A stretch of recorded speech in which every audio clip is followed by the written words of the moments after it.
건진법사가 계속해서 털리고 있습니다만, 네. 이 밀봉된 5천만 원, 날짜가. 관봉에 대한 얘기가 나오면서 이게 어디서 나온 거냐를 놓고 지금 얘기가 분분합니다. 또 다이아 얘기도 해봐야겠죠. 일단 MBC 단독 보도 보고 먼저 정리하겠습니다. 건진법사 전성배 은신처 압수수색에서 총 1억 6,500만 원의 현금이 발견됐죠. 그중에서 5천만 원이 소위 밀봉된 신권 뭉치인 한국은행 관봉권으로 밝혀졌습니다. 그런데 이 관봉권은 윤석열이 취임한 3일 후인 2022년 5월 13일에 발권이 됐고요. 발권 담당자, 시간 등이 모두 표기가 돼 있다고 합니다. 한국은행 관계자는 밀봉해서 개인에게 주는 경우는 절대 없으며 금융기관에만 제공된다고 밝혔습니다. 건진법사는 돈 출처에 대해서 기도비다, 기억나지 않는다라고 얘기를 하고 있는데 민주당은 이 돈이 국정원이나 대통령실 특활비 출처가 아닌지 의혹을 제기하고 있습니다. 이게 굉장히 중요한 대목입니다. 관봉이 있고 담당자가 있는데 이 돈이 어디 간지 모른다, 관리가 안 된다는 규정은 사실 이 돈이 공식적인 은행을 통해서 유통되는 돈이 아닐 수도 있다라는 부분을 생각을 해야 돼요. 왜냐하면 이런 사례로 관봉이 외부로 빠져나왔던 사례가 박근혜 때 국정원 특활비가 이렇게 나왔단 이명박 말이에요. 때입니다. 이명박 때. 네. 국정원 특활비가 이렇게 나왔다는 거예요. 즉 국정원 특활비는 어떠한 기록도 남기지 않기 위해서 은행을 거치지 않고 한국은행에서 관봉인 상태로 인출이 돼갖고 당사자한테 직접 간다는 거야. 그래서 일반 개인이 그 상태로 소지하는 건 수사 대상이라고 하는데 저는 좀 이해가 안 되는 게 뭐냐면 예를 들어서 이걸 받았어요. 그러면 이게 일반적이지 않다라는 건 전성배도 알았을 거 아니에요. 그러면 나 같으면 빨리 이거를 어떻게 없애든지 할 것 같은데 이걸 2022년 5월 13일에 발권된 건데 그대로 놔뒀다는 걸. 그 점이죠. 3년이 넘도록 쓸 일이 없었다는 거예요. 그러니까 이 돈이 급했다고 하면 그걸 풀어갖고 안에 있는 걸 꺼내 썼겠죠. 근데 그거 말고도 많아. 현금만 1억이야. 뭐 통일교회 받은 것도 있고 뭐 많잖아. 아니면 이거 혹시라도 이거 내가 이런 거 받을 정도로 그렇지. 그런 사람이야, 가까운 사람이야라는 걸 과시하기 위해서 일부러? 관봉 한 서너 개 받아놓고 하나는 놔둔 상태에서 나머지는 쪼개 쓰더라도 이건 오는 사람마다 보여주려고 한 거죠. 그래서 이런 거지. 짜장면 값을 준대. 나 현금을 어디다 뒀더라. 그래서 관봉 문제 딱 던지면서 이거는 묶어놨고 쓸 데도 없고 이러면서 밑에서 현찰 조각을 띄어 올리고 어머 이게 뭐예요? 그럼 그거 한국은행에서 나온 거야? 기도하라고 기도값으로 몇 봉지 주고 들어가 이런 식으로 저거를 보관하고 있었을 가능성이 높다는 거예요. 한국은행 관계자가 밀봉된 신권 다발을 개인에게 절대 안 준다고 하거든요. 그럼 이건 누가 어떻게? 이건 은행을 거야? 통해서 안 와요. 와. 저는 진짜 DNA가 같은 송 작가님의 정말 리얼한 이걸 대연을 보면서 실제로 정말 저렇겠구나라는 생각이 드네요. 그리고 난 이런 돈이 은행에서 체크를 못하는 돈이라고 안 되는 게 이상한 거거든. 관봉 자기 출고 담당자가 썼고 줬는데 어디로 가는지 다 은행권으로 갔으면 가야 되는 게 이게 은행에 들어왔다는 돈이 아니라는 전제에 나오면 이런 가정이 가능한 거예요. 노태우 같은 가정이 가능한 겁니다. 조폐공사에서 돈을 찍어냈는데 이게 은행을 통하지 않은 상태에서 외부로 나간다는 거야. 그럼 조폐공사에 있었을 때 이게 그냥 인쇄물이에요. 그렇죠. 돈이 아닌 거죠. 돈이 아닌 거야. 그래서 돈이 아닌 상태로 이 인쇄물인 돈덩어리들이 외부로 나갈 수 있는 구조가 있다고 하면 5천만 원 아니라 1조를 꺼내갖고 가도 모른다는 거. 아무도 모른다는 거예요. 은행권 안에서는. 건진법사만 받았을까 그러면? 건진법사만 받았을까? 그러면 우리가 왜 돈을 정확하게 그 계획하에 찍잖아요. 시중에 풀고 뭐 이걸 하는데 만약에 그 방식이 가능하다면 필요한 돈은 얼마든지 갖다 써버리면 되는 거예요. 거잖아요. 그래서 예전에 국정원이 비자금 내지는 특활비를 이걸로 썼던 이유가 이런 방식으로 꺼내오면요. 1년 번호를 추적을 해도 이 돈이 어디서 나온 돈인지를 못 찾아요. 은행에 없거든, 이 1년 번호가. 아, 씨. 그래서 이게 옛날부터 이런 식으로 안 찍고, 그러니까 이건 사실은 인쇄를 해서 위조 지폐를 쓰는 거나 마찬가지예요. 아. 공식적으로 명부가 없으니까. 그렇네. 없으면 이거는 이 공식적인 화폐가 아닌 돈이란 말이야. 만일에 그런 돈들이 건진한테 갔고 이런 돈을 건진한테 준 게 은행이 아니라고 치고 최고 권력자라고 치면 이 후리아들 놈의 새끼는 어디 산속의 창고에다 이런 돈다발을 얼마나 갖고 있냐는 거지. 아니, 그게 만약에 가능하고 지금 말씀대로라면은 이걸 알고 있다. 그러면 나 같으면 야, 좀 찍어가지고 가지고 그렇지. 나도 찍어서 좀 갖고 와 줘. 이렇게 되는 거예요. 그러면 대출도 아니고 이거는 그냥 아무것도 아닌 상태에서 어마어마한 돈을 찍을 수 있다는 겁니다. 이 관봉을 이렇게 싸는 이유가 뭐냐면 저 돈이 언제 유통될지 모르기 때문이에요. 돈은 그냥 놔둔 상태에서 1년만 지나도 그 특유의 지폐 냄새나 이런 것 때문에 썩어요.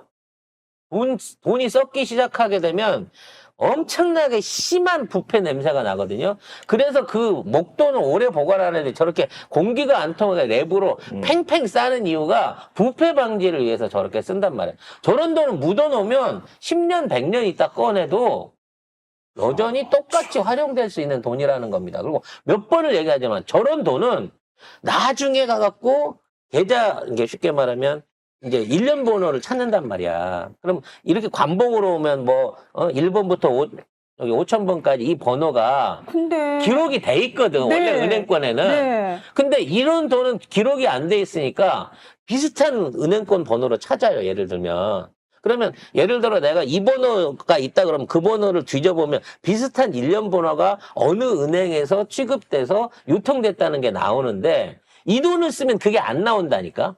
그러면 예를 들면 아니 상식적으로 1년 번호 찍힌 건 다 기록이 있겠죠. 당연히 그러니까 정상적인 루트로 나온 돈은 다 있겠죠. 그런데 이 똑같은 번호를 한 무대기를 더 찍어요. 그건 불가능해요. 그건 불가능하다. 왜냐하면 화표 제조 기술상 1년 번호 카운터가 탁탁탁탁탁탁 넘어가는 게 있기 때문에 그건 불가능한데 지금까지 한 번도 가보지 않은 번호 내지는 중간에 목록이 없이 빠진 번호가 조폐공사에 있을 수 있다는 거지. 뭉태기로. 뭉태기로. 그리고 그런 돈들이 빠져나와서 원래는 뭐 정보기관이나 이런 데 쓰는 추적이 불가능한 비자금 용도로 쓰이던 관봉이 어느새 최고 정치 권력자의 뇌물이나 이따위 비자금으로 돌고 있는 게 아닌가라고 하는 생각이 든다는 거야. 왜? 건진이라는 놈이 권력에 가까이 붙어 있긴 하지만 공식적인 루트 안에서는 아무것도 아닌 사람이거든. 그렇지. 누가 갖다 줬다고 하더라도 갖다 준 놈이 대통령이 아니면 이 돈을 갖다 줄 수 있는 기도비로 던져놓고 갈 수 있는 그런 놈이 없다는 거예요. 그리고 다이아몬드 목걸이도 잊어버렸다 그러는데 잊어버렸다는 얘기는 받기는 받았다는 거잖아. 받은 것까지는 인정을 한다는 거야.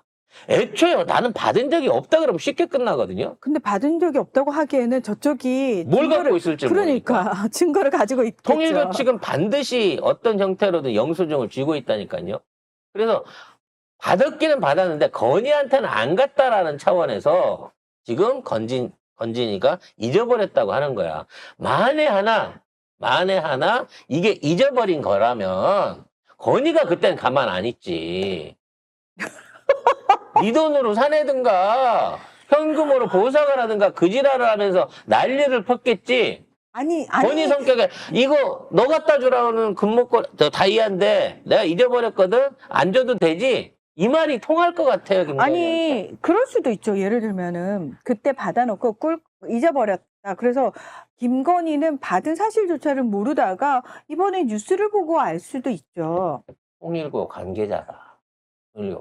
이건 이제 오프터 레코드인데 착용하는 것도 확인했다라고 하는 증거도 갖고 있죠. 헐.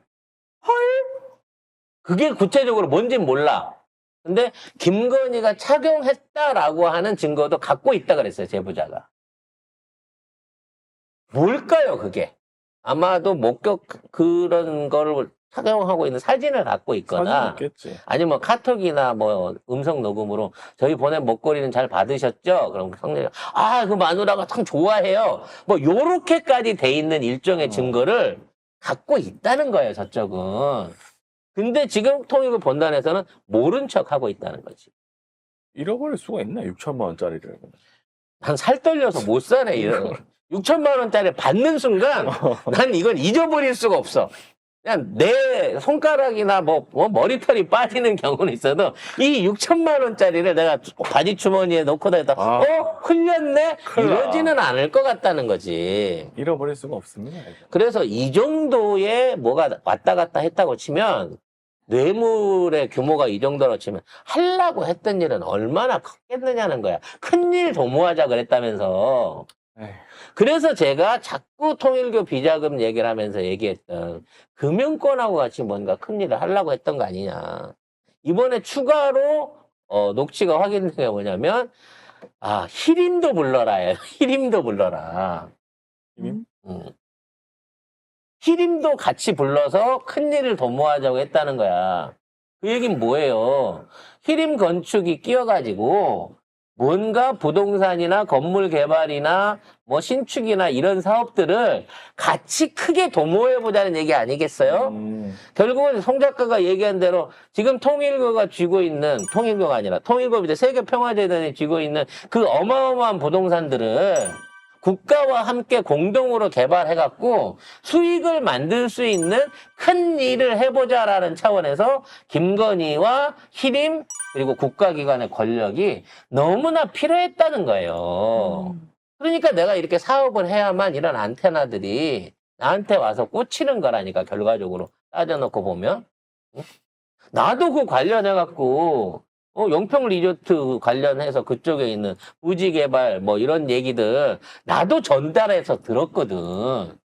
통일교는 그걸 하고 싶은 거예요. 근데 이 윤영호라는 사람은 전성배한테 큰 그림 함께 만들어보자. 그렇지. 히림 대표도 같이 만나자라고 한 거면은 김건희가 끼어 있는 걸 안다는 소리잖아. 당연한 거지. 그러니까 이거 건희 갖다 주세요 한 거지. 아영이 갖다 주세요가 아니라 건희 갖다 주세요라고 지정할 정도 되면 히림 대표도 같이 만나자. 그러면 뭐 건축 사업이네. 그렇지. 그 부지에다가 뭐 아파트 단지를 올린다든지 아니면 뭐 기관을 뭘 만든다든지 이런 것들을 같이 해보자라는 얘기고 왜 히림이 낄까요? 생각해야 된다니까. 히림. 히림이 공사를 하면 기부를 통해서든 비자금을 통해서든 건희한테 흘러간다는 걸 알고 있는 거야.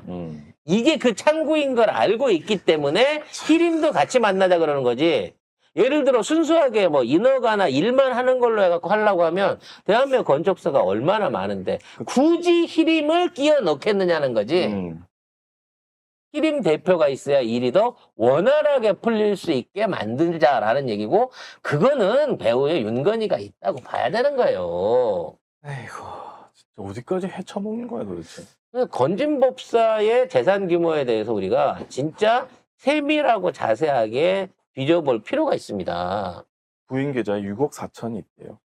이게 부인이 무직입니다, 무직. 부인이 한 푼 두 푼 남편이 준 기도값을 모아서 6억 4천이 있는 게 아니라 야 이번 한 10억 줄 테니까 떨어지면 얘기해 라고 통 크게 던져준 돈 중에서 쓰다 남은 돈이 이 정도가 아닐까라는 생각이 듭니다. 그게 아니라 그 아내 계좌에 2017년에서 18년 지방선거 전후로 갑자기 6억 4천만 원의 수표와 현금이 입금이 됐다. 그럼 그게 뭐겠어요? 기도비 명목으로 받은 공천 헌금들 내지는 헌금 전달의 부스러기들로 부인한테 돈 세탁 시킨 돈만 이 정도 된다는 거예요. 근데 이걸 기도비라고 해버리면은 수십억을 받아도 상관이 없는 상관 거예요. 다 기도비지 뭐. 다 기도비인 거야. 저 기도비 좀 받아도 돼요? 어? 저 기도비 좀 받아도 돼요? 너 기도하면 무슨 효과가 있는데? 나 시장 뽑을 수 있어? 후보될 수 있어? 독실한 불자여서 부처님이 제 얘기는 좀 귀담아 들어주실지도 몰라요. 아이고. 그럼 희정법사가 한번 해봐봐.